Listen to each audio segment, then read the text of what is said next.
everyone. I'm Greg Screws. And I'm Lauren Layton. Primary election day in Alabama is just about 2 months away. News 19 State Capitol reporter Maddie Biertemp will talk with Alabama Secretary of State about the upcoming election and the state's new voter database.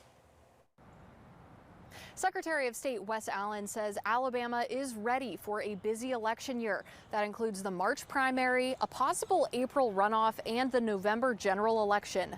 Some of the big races on the ballot include president and all Congress members. On the state level, Supreme Court Chief Justice, Public Service Commission president, and 4 seats on the State Board of Education. Printing of the ballots is getting ready to begin, and we'll be able to vote absentee or apply for those absentee ballots very soon. Allen says the state's new Alabama Voter Integrity Database, or AVID, is also ready. He introduced AVID last year after withdrawing the state from ERIC, a national voter database, over privacy concerns.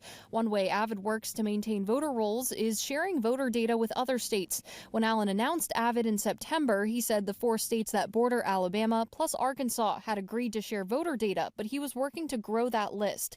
Now, 5 months later, Allen says no new states have been added. ERIC currently has 24 states plus D.C. It's a lot of work getting it teed up, ready to go, but we are in discussions with other states. Allen instead emphasizes the other ways AVID verifies voters, namely through an agreement with ALEA to track driver's licenses and IDs in other states, as well as the use of the National Change of Address File and Social Security Death Index. With the creation of AVID, we've been able to parlay and to work and to really kind of make sure that we are taking care of our voter file maintenance through other means.